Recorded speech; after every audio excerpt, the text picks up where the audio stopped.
Oi pessoal, bem-vindos a mais um vídeo deste canal. Eu sou a Thaís Vilela do canal Seja Sol e hoje eu tô com a Aline Araújo, que fez um artigo bem bacana, né, que é a beleza em conserva, um olhar psicodramático sobre o mito da beleza, né? Antes de mais nada, nós somos duas mulheres brancas. Eu tenho cabelo curto, cacheado, meus óculos são arco-íris, roupa preta, estamos sentados no chão cinza, né? Estou de cachecol rosa, o microfone é rosa com preto e a parede é branca. Se quiser fazer a sua audiodescrição. Olá a todos, eu sou a Aline Araújo, também sou uma mulher branca, tenho os cabelos ali na altura dos ombros, um pouquinho mais para baixo, coloridos em tom de lilás e rosa. Tô com uma blusa de frio roxa, uma calça preta, uma botinha preta também. Acho que é isso. Eu queria muito que você fizesse a apresentação do seu currículo antes da gente começar. Eu já cheguei apresentando o texto. Eu sou psicodramatista, já pela Casa das Cenas, de Berlândia. Formada em jornalismo há mais de 10 anos pela Universidade de Uberaba. Estou me formando psicóloga pela Universidade de Uberaba também. Desde a época do jornalismo, o gênero é um assunto que me interessa bastante. Na época do jornalismo, estudei imprensa masculina, queria entender a diferença da imprensa masculina com a imprensa feminina, que eu estava acostumada a ler, e achava bem manipulativa, assim, bem alienada, enfim. Então, o meu artigo foi sobre isso. E já na psicologia, continuo me interessando muito por gênero. E pela beleza, né? Pela essa ideia de que nós, mulheres, temos que estar bonitas o tempo todo, como a beleza permeia o nosso imaginário. Estão também nas publicidades, o jornalismo me ajuda nisso, a verificar como a produção de publicidade, propaganda, enfim, literatura também, jornais, como isso está muito impresso dentro da nossa comunicação, esse viés de uma beleza imposta ao feminino.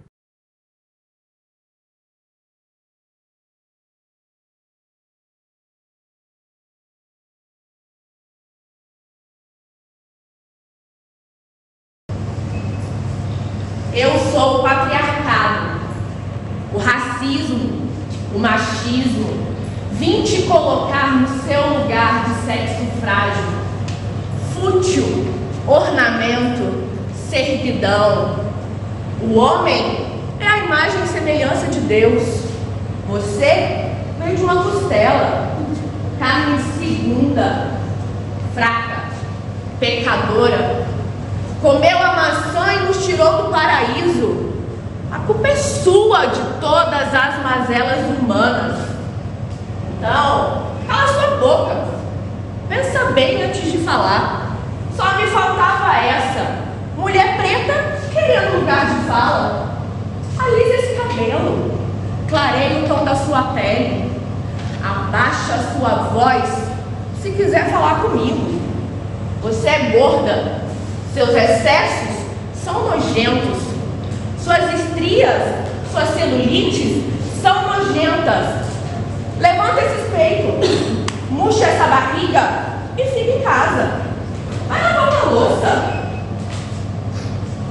Isso é falta de um tanque cheio de roupa para lavar. Aproveita e lava a buceta, que hoje eu quero te usar. Usar sim, mulher, a gente não ama. A gente usa, dá de quatro, geme alto, finge que goza, engole a porra e enfia essa calcinha no cu. E me deixa em paz, que eu quero dormir. Eu não quero olhar para essa sua cara enrugada, esses cabelos brancos desleixados, esses pelos no corpo. Porca, nojenta, burra. Quem você pensa que é para achar que pode pensar? Não pensa, só executa. Executa o skincare, a dieta, a unha feita, cuida dos filhos. Você pariu, educa. Agora você não é mulher. Eu lembro daquela, quando você começou a sua apresentação, ele é muito importante. Todas aquelas falas a gente ouve toda hora, mas num contexto onde a gente poderia conversar sobre esse assunto, parece que a gente é meio que silenciada, né? Que a gente sente vergonha de falar sobre isso. E é uma coisa que a gente tem que falar mesmo, né? E eu queria que você falasse desse experimento, como é que foi para você, quais foram as demandas, né, que você trouxe, que isso eu achei o mais bacana quando eu assisti a sua apresentação. Então, para compor esse artigo, eu fiz 3 sociodramas, e nesses 3 sociodramas tinham 10 mulheres voluntárias, de idades variadas, de 21 a 53 anos, mulheres brancas e que se consideravam negras, de corpos diferentes, de classes sociais diferentes. Então, isso foi importante também para entender quais os atravessamentos em relação ao mito da beleza atravessa essas mulheres, o universo delas, a subjetividade delas, né?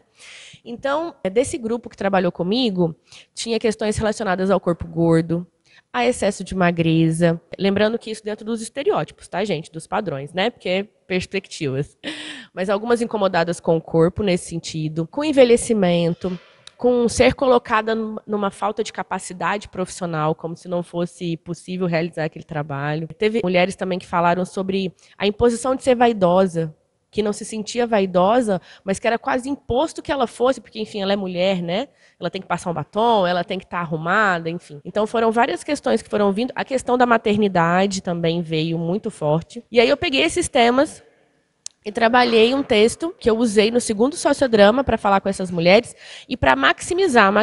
Maximização é uma técnica que a gente faz no psicodrama para deixar exacerbado mesmo. Coisas que às vezes parecem pequenininhas, mas que vão corroendo a gente por dentro.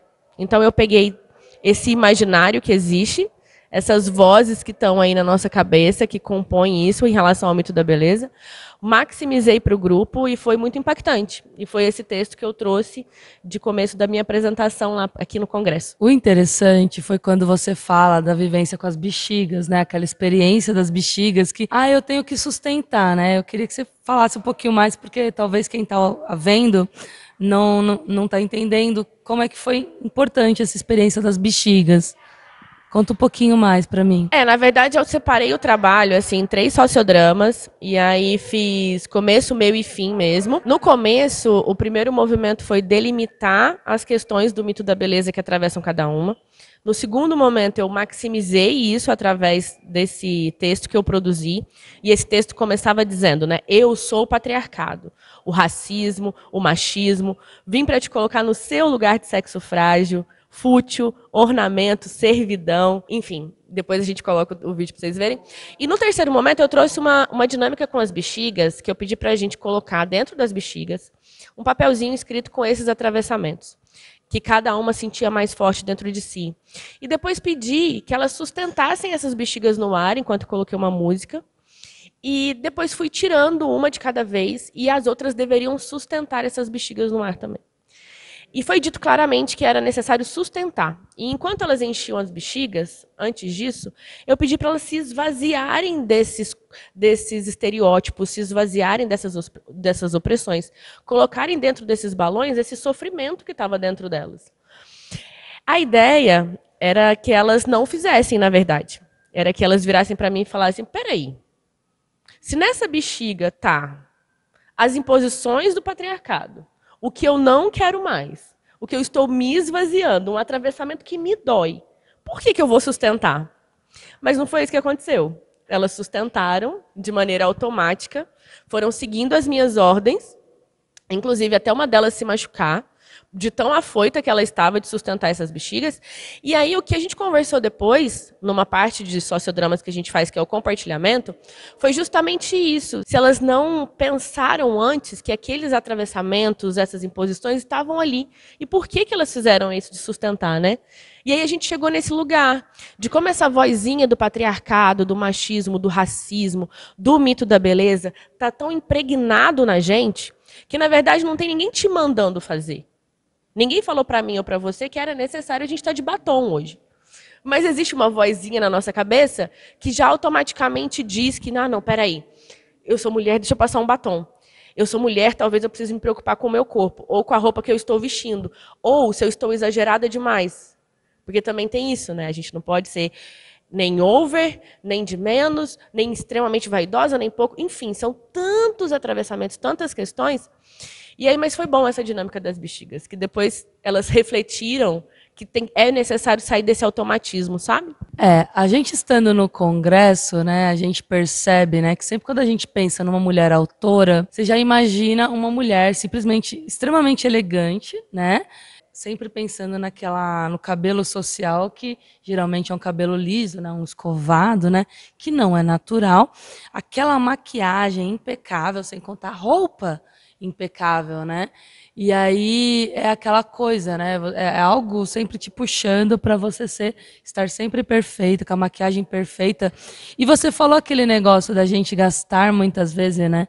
O nosso tempo e o nosso dinheiro com coisas que você vai tirar no mesmo dia, né? Que é a maquiagem, né? Você paga às vezes R$ 200 numa maquiagem perfeita, que você vai ter que limpar no final do dia ou vai durar algumas horas.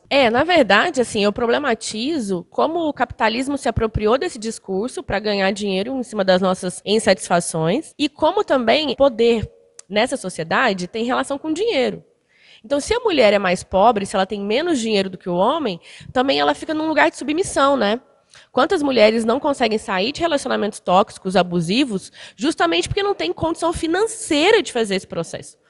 E aí, quando a gente vai estudar, e isso é pesquisa, gente, a gente que é mulher gasta mais com coisas, eu não vou dizer fúteis, mas vou dizer que acabam rápido, como você disse. Maquiagem, voláteis, coisas assim, que não se sustentam com o tempo, que não tem um valor para além. Uma roupa no próximo verão já não vai estar funcionando mais, porque não está na moda, a maquiagem eu tiro, uma escova eu lavo o cabelo, acabou, o sapato a mesma coisa, e a gente vai gastando com isso. E homens, por exemplo, eles investem mais em coisas duráveis. Eles investem em patrimônio, carro, casa, eles investem na bolsa de valores. Menos de 1% das pessoas que investem na bolsa de valores são mulheres. Se você pega a lista das 10 pessoas mais ricas do mundo, não existe mulher nessa lista. Na lista brasileira, das 10 pessoas mais ricas do Brasil, tem uma mulher. E aí a gente vai vendo que isso também é uma relação de poder, porque quando a gente fala de mito da beleza, pressupõe que seja algo relacionado à autoestima, amor próprio, enfim, né? Porque tem beleza no nome. Mas é um termo guarda-chuva que implica em mulheres, por exemplo, ganharem menos, perderem os empregos, implica na cultura do estupro, no fato de a cada 8 minutos uma mulher ser estuprada no Brasil, implica em a cada 8 minutos uma mulher ser assassinada no Brasil, porque tem a ver com a objetificação dos nossos corpos. A gente não é nem humana, sabe? A gente é um pedaço de carne. Então, tem muitos vieses que a gente precisa questionar enquanto mulher, que a gente precisa entender enquanto mulher, para tentar se posicionar diferente frente a um mundo que não nos quer no comando, que nos querem em lugares de subordinação, submissão, oprimidas, gastando tanta energia para pensar se eu estou bonita o suficiente, se eu sou inteligente o suficiente, se eu sou boa o suficiente, né?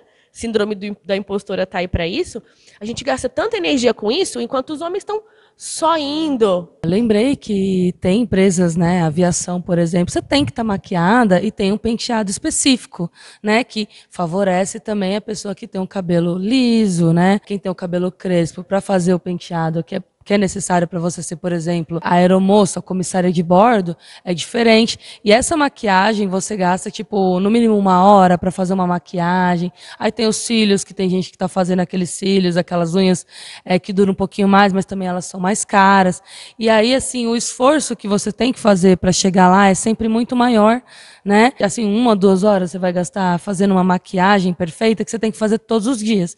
Enquanto o homem, ele tem que tomar um banho, colocar o uniforme e sair. A mulher não. Tomar banho, arrumar o cabelo. E aí, nisso, a gente gasta além do tempo de acordar um pouquinho mais cedo para fazer isso, né? A gente gasta o nosso dinheiro, né? E a gente pode, sim, ser demitida se a gente não estiver, né, com a maquiagem perfeita. Então, para a mulher, é sempre exigindo coisas a mais para ela chegar lá. E ainda tem o fato da gravidez, né, que tira os nossos empregos, porque tem empresas pequenas, por exemplo, principalmente, elas simplesmente não contratam mulher. Eles podem não falar no contrato, né, na hora que vai contratar, mas se você tiver filho, né, para mulher é um negócio assim que tipo Se a mulher teve um filho e a criança for pequena, a primeira coisa que eles vão perguntar para essa mulher é: tá, mas com quem você vai deixar essa criança? Né? E isso já é um fator de exclusão. Se ela falar que está na creche, alguém vai falar: nossa, que insensível, deixa a criança na creche, não vou contratar. Ou então, mas ela vai ter que ficar com a criança. Mas para o homem, né, eu acho que nem se ele for pai solo é colocado o mesmo peso. Né? Não tem, ninguém vai perguntar para esse homem. Eu lembro agora, porque eu tenho uma amiga que ela tem agora os filhos dela, a menina, que é a mais novinha, está com 5 anos. E aí ela teve as crianças, e por causa disso ela já não pegou um cargo de chefia, que a empresa não deixou, né, por conta da gravidez. Depois que ela teve o filho, tentaram mandar ela embora ao máximo, porque ela teve um filho num ano e o outro no outro, né? E depois, na hora de contratar, as perguntas que eram feitas, né, era sempre assim: com quem que você vai deixar seu filho? Né? E o cara não afetou em nada, ele continuou pegando o cargo dele de chefia, ele não perdeu o emprego, né? Então, existe uma diferenciação clara que ninguém quer ver. E é justamente isso que você está falando. A gente precisa ver, conversar sobre, para pensar formas de mudar isso. E quando você estava dizendo antes, eu estava pensando, a gente sempre precisa estar desconfortável, né? A mulher usa roupas desconfortáveis, estar de maquiagem é desconfortável, você fica preocupada se aquilo está borrado, se está manchado, se o cílio está, né? Você tem que estar indo nesses lugares fazer manutenção de coisas. A unha grande é desconfortável, a verdade é essa, a gente está sempre desconfortável. Com uma lingerie, enfim. Porque também imagina, roupas que te apertam. Que impedem o seu movimento, né? O salto alto é uma coisa que vai machucar seu pé. Eu vejo mulheres que trabalham em lugares tidos como sociais, elas chegam a deformar o pé. Não consegue usar uma sandália rasteira mais, porque está cheio de calo, e conforme você vai apertando o seu pé, os dedos vão atrofiando. Agora, imagina uma pessoa ficar o dia inteiro. Eu já vi mulheres que, para ficar bonita, elas chegaram a usar sapatos um número menor. Gente, o que é usar sapato um número menor para ficar bonita? Né? A dor, né? Usar um negócio assim, tem mulher que usa espartilha até hoje, ela fica sem respirar. Ela não pode comer quando está com aquela roupa, né? E olha que coisa louca, né? Essa imposição, né? Ela é sexy. Caraca, mas para ela ser sexy, ela não pode comer. Porque, na verdade, assim, estar desconfortável também é vantajoso para esse sistema, né? E a gente se acostuma com o estar desconfortável ao ponto de a beleza se tornar prioridade ao conforto. Quantas mulheres dizem, se ouviram isso com certeza, a beleza dói. Por que tem que doer, né? E a gente não reflete, por exemplo, que isso é uma construção social, isso não é natural. Não é algo biológico, orgânico. Não é social. É uma construção muito pesada e que está presente desde que a gente é novinha. Repara nas crianças mesmo. Uma menina numa festinha de 1 ano, por exemplo. A roupa que você coloca numa menina, a pobre coitada está com um vestido que ela nem se movimenta. E é desde muito pequenininha, já cheio de bijuterias, cheio de coisa, com roupas que incomodam. Enfim, a beleza tem muitos lugares, assim, e muitos lugares que a gente precisa pensar para a gente mudar, porque é isso que você disse. Tem mulheres que perdem emprego. Vamos no exemplo, Maria Bethânia, por exemplo. Maria Bethânia já perdeu lugares nesse de virar cantora e tal, lá no início da carreira dela, porque ela não era bonita, porque o cabelo dela era tido como um cabelo estranho, feio, enfim. Enquanto um homem, Vinícius de Moraes, que é contemporâneo, não aconteceu nada com ele. Ninguém nunca questionou que ele era muito feio. Os homens não perdem oportunidades por serem feios. Os homens não perdem oportunidade por estarem confortáveis, usando a roupa que querem usar. Muito pelo contrário, a vida deles é mais fácil, né? Como ela disse mesmo, eles acordam, tomam um banho, 15 minutos eles estão prontos. A gente está lá 2 horas, 3 horas, gastando com o salão, enfim. Mas, para além disso, é preciso a gente pensar em todas essas dinâmicas, em todos os atravessamentos e como a gente está sendo violada de muitas maneiras, assim, para que isso possa mudar de alguma forma, sabe? Agora, eu acho que um fator chave, quando você for falar de perder oportunidades, eu lembrei do envelhecimento, né? Que aí, assim, claro, né? A questão da beleza, né? Que o homem grisalho é bonito, né? A mulher grisalha, nossa, porca, ela não cuida de si mesma, né? Perder emprego, né? Em, por exemplo, repórter velho, né? Você consegue ver homens velhos nas equipes de reportagem. As mulheres, elas além de serem competentes, elas têm que parecer quase uma deusa, né? Sempre jovens, né? Atualmente, com as atuais discussões, tal, a gente está tendo essa colocação de não, vamos colocar mulheres um pouquinho mais velhas, tal, mas não era comum, você não via, né? Então eu lembrei de você falar que o medo, né, do envelhecimento, né, que a questão da beleza, tá bom, você é jovem, bonita, ok, você é privilegiada, mas todo mundo vai envelhecer, né? É porque dentro do mito da beleza existem dois pilares muito fortes, né? Que é o medo de engordar e o medo de envelhecer. E ele vai atingir a gente em várias etapas da nossa vida. Porque, por exemplo, se uma mulher engravida, ela engorda. Se você está, sei lá, menstruada, às vezes você fica inchada. Você dá uma engordadinha. Você vai envelhecer. Se você não morrer antes, você vai envelhecer. Já se vende creme anti-rugas para meninas de 20 anos. A última pesquisa que eu fiz sobre cirurgia plástica, no Brasil, o Brasil já é o país onde mais se faz cirurgia plástica. A gente já ultrapassou os Estados Unidos. Meninas de 13 anos, de 13 a 18 anos, foi onde o número cresceu. Tem a ver também com a questão das redes sociais. Mas, enfim, Instagram, né? E é aquilo que eu problematizei ontem. Assim, a gente precisa ser cuidadosa quando a gente acha que a gente conquistou algum espaço. Tipo, mulheres gordas acham que conquistaram algum espaço porque existe o movimento body positive e hoje aceita-se um pouco mais o corpo gordo. Mas não, criou-se o modelo plus size, que é o padrão do que é bonito para a mulher gorda. As mulheres pretas começaram a aceitar o cabelo, criou-se o black perfeito, o afro perfeito. As mulheres cansaram de tingir os brancos, criou-se o grisalho perfeito. Então, assim, os padrões eles sempre vão existindo. E quando camadas de mulheres começam a se empoderar, outras camadas de mulheres começam a ser sugadas por esse sistema. Porque a gente não pode, de maneira nenhuma, estar livre para ser e se expressar de outras formas que não seja beleza. O movimento feminista, por exemplo, por que atribuíram às feministas qualidades como elas são feias, elas são feministas porque ninguém quer. Elas são mal amadas, elas são mal comidas. Lá, tá sapatão. Por quê? Para as mulheres quererem se afastar disso. Eu quero ser feia, mal amada, mal comida, sapatão. Não. Então eu não quero ser feminista. Louca, né? Louca. Feminazi. Então eu não quero ser feminista. Porque isso é outra coisa que o sistema faz. Ele separa a gente. A Thaís é minha concorrente, ela não é minha amiga. Porque se a gente está junto, a gente é mais forte. A gente se empodera, a gente conversa e eu te ajudo, você me ajuda e a gente problematiza isso. Então eles separam a gente também. Eles separam as jovens das velhas, eles separam a gente em categorias, eles criam ideias, por exemplo, amigos bons são amigos homens, mulher é tudo falsa. Eu não tenho amiga mulher, porque amiga mulher é tudo falsa.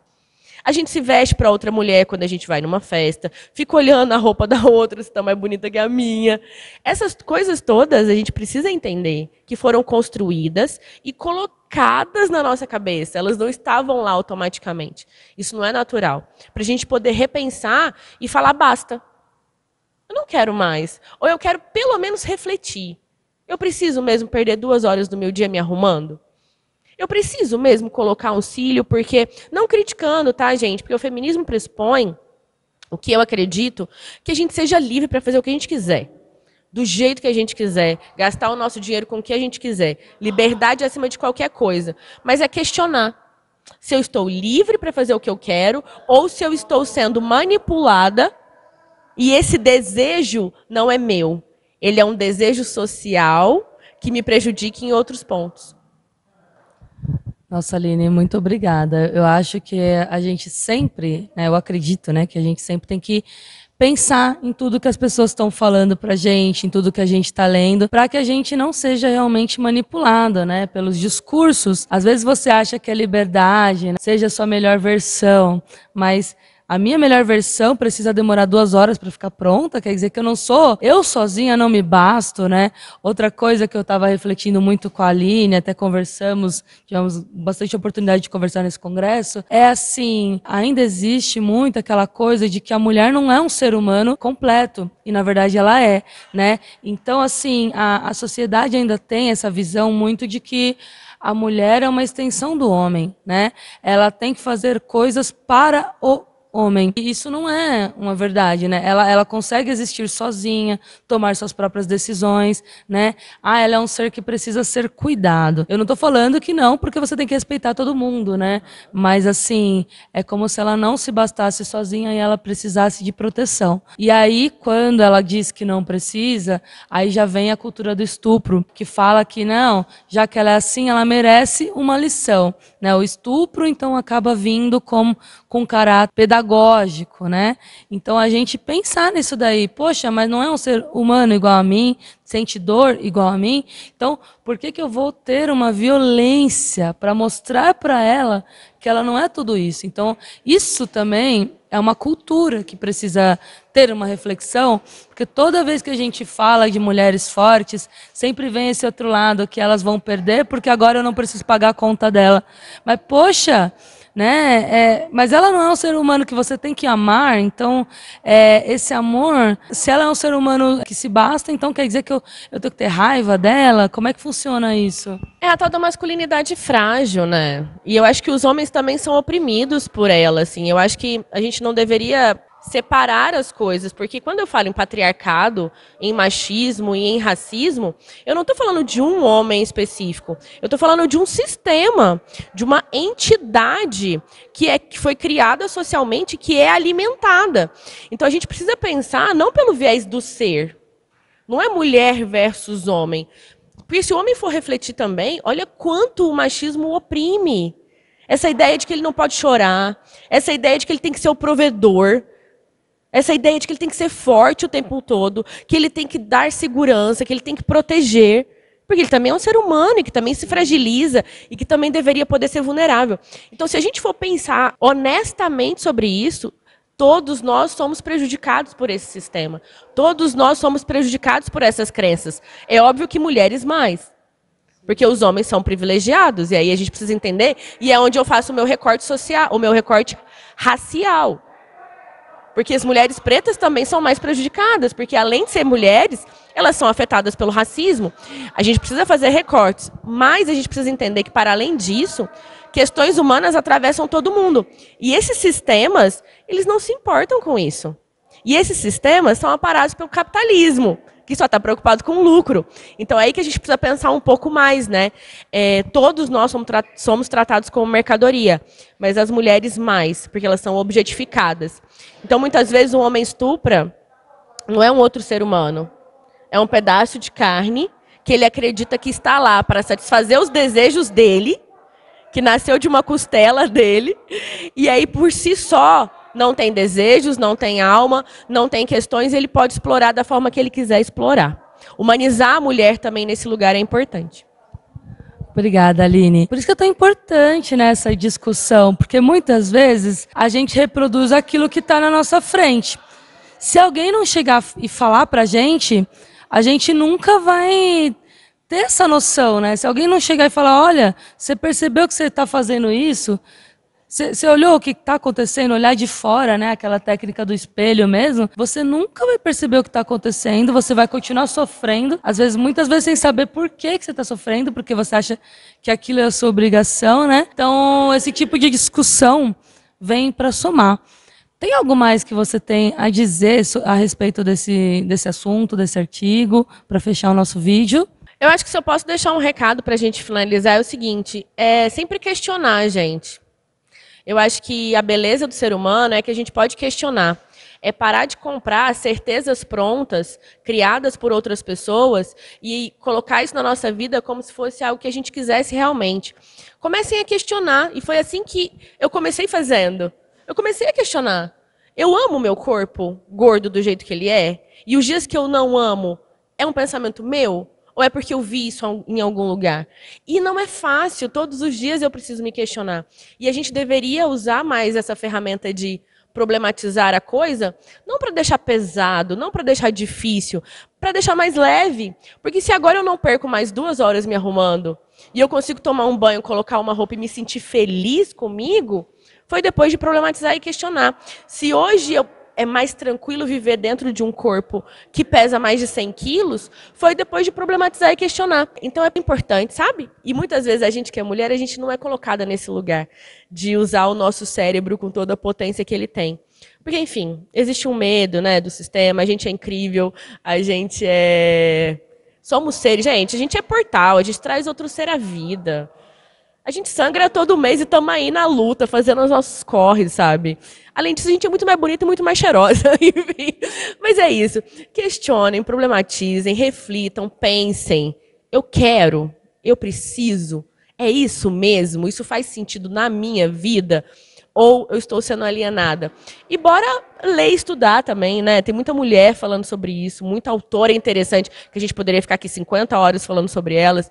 Falar também, pensar com essas mulheres. Parar de consumir conteúdo criado por homens também. Acho importante para a gente começar a mudar.